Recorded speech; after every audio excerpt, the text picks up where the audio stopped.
Meantime, the state of Tamil Nadu in southeastern India was also hit by the massive tsunami, and under 2 minutes, thousands of lives and livelihoods were swept away. 10 years later, our correspondent Shweta Bajaj traveled to the coastal region and found that many of the survivors are still recovering from the day.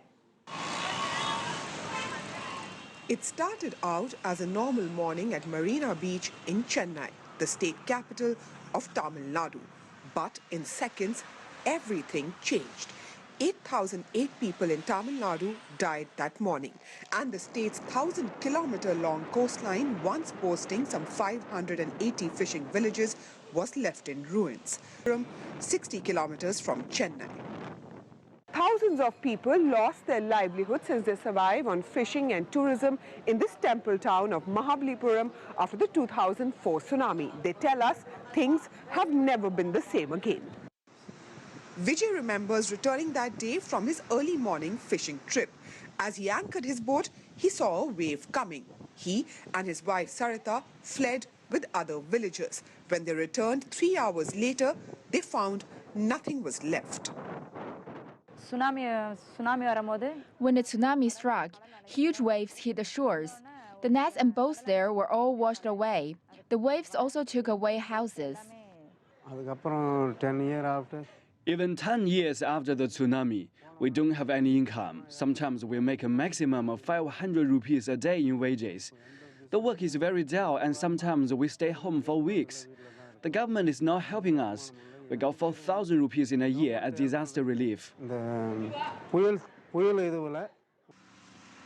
10 kilometers away, we find another village that survived the tsunami. New Namaliyam was built almost from scratch, thanks to the help of NGOs and other donors.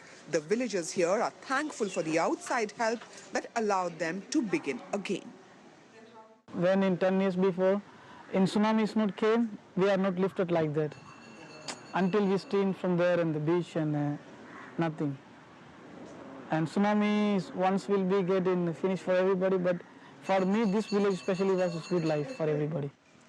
The scale of devastation overwhelmed the Indian government.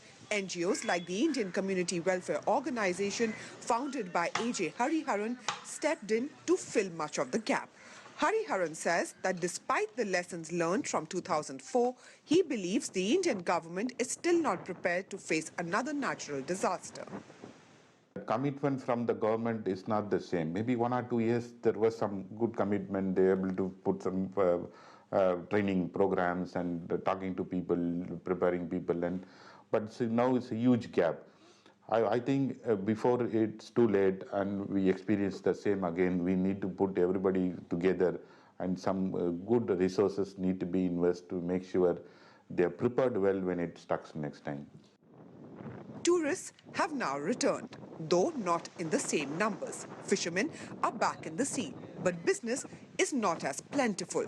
And so even a decade later, this coast is still marked by the scars and stories of the 2004 tsunami.